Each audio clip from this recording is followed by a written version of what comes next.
This is Joe and Joaquin, and we'll be talking about Borders of Privilege, Unveiling Oppression in the American Immigration Experience. What is oppression and privilege?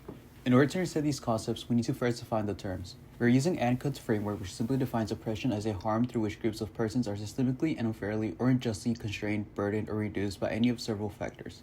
Cudd lists 4 conditions that are necessary and sufficient for oppression. Harm condition, which means there is a harm from institutional practices. Social group condition, meaning the harm is perpetrated towards a group whose identity exists apart from the oppressive harm. Privilege condition, which means there is another social group who benefits from the harm. And coercion condition, which means there's an unjustified coercion or force. Cudd focuses a lot on harms perpetrated on oppressed groups.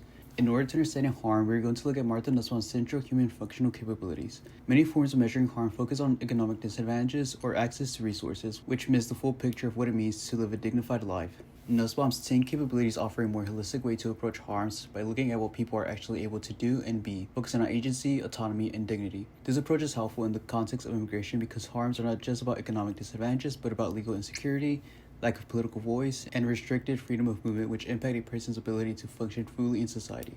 By using this framework, we can better assess the full range of barriers that migrants face and understand the harms limiting their ability to live with dignity and autonomy.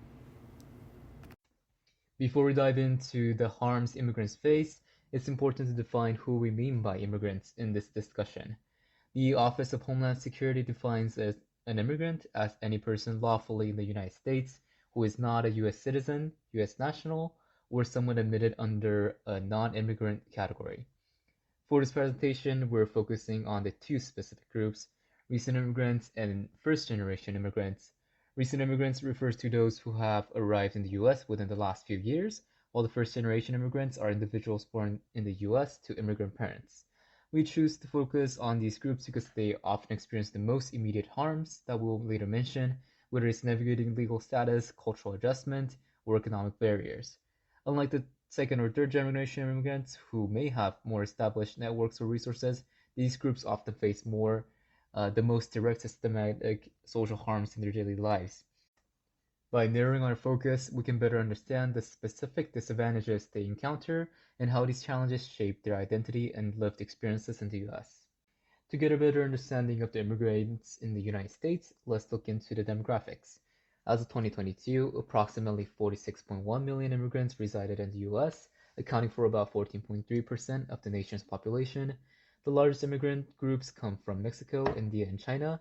Specifically, around 10.6 million immigrants were born in Mexico, making up 23% of all US immigrants. Over the years, the composition of the immigrant population has evolved. In 2022, 77% of immigrants were in the US legally, with 49% having become naturalized citizens. Unauthorized immigrants represented approximately 23% of the foreign-born population, equating to about 10.6 million individuals.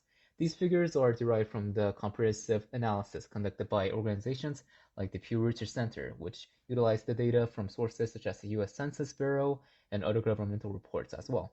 Understanding these demographic shifts is crucial as they influence various aspects of the society, including policy development, economic trends, and social dynamics.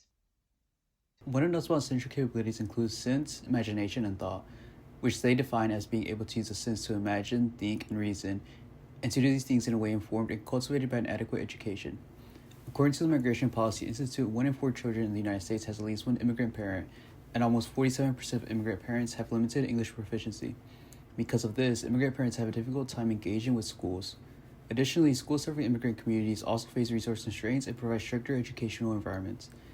In a study conducted in California looking at data from the California Department of Education, 72% of Asian American families spoke a language other than English at home. Young children from these homes had no access to bilingual programs, as only 5% of bilingual teachers spoke an Asian or Pacific Island language. According to a similar study in Education Access in East Los Angeles, Ramon Antonio Martinez found that 6th grade students who were unable to switch between 2 languages internalized messages that their skills and intelligence are not as good as their peers. This is important for young children as school settings can have a profound impact on children's lifelong well-being and development.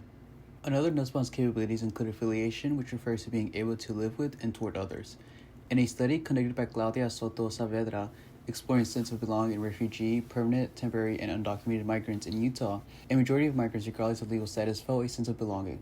However, 40% of migrants across legal status stated feeling they belong sometimes or never because of legal status in the country, lack of social networks and interactions, not fully mastering English, or race issues.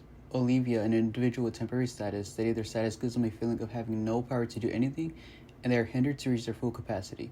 Language was also seen as another obstacle for migrants' sense of belonging. Sam, a permanent status migrant, stated that integration is getting to the point where you can function in society. I think it's hard to integrate fully if you don't know the language because you'll always be at a disadvantage. According to the American Immigration Council, when asking migrants to define their sense of belonging and the frequency of experiencing stress and loneliness, a high sense of belonging correlated to lower frequencies of experiencing stress and loneliness. This high sense of belonging also increased individuals' life satisfaction and trust within the community. Third harm is health. The access to healthcare is a major issue for immigrants, where according to KFF's survey, about one-third of immigrants reported difficulty affording basic necessities like food, housing, healthcare, and utilities. Even when they do seek healthcare, a quarter of immigrants adults have experienced discrimination from doctors or healthcare providers. Historically, immigrants have also faced high uninsured rates. Around 32% of immigrants lacked health insurance in 2013, limiting their ability to receive timely and adequate medical care. The last harm is employment, where workplace discrimination is another major concern. More than half of employed Black and Hispanic immigrants, 56 and 55% respectively, reported facing discrimination at work. Employment is not just about earning an income, it's about control over one's environment and the ability to work in conditions that are fair and just. Many immigrants take on essential but low-paying jobs with limited legal protections, making them more vulnerable to exploitation and unsafe working conditions. These harms are not isolated incidents, they do reflect broader structural barriers that affect immigrants' well-being and their ability to fully participate in the society.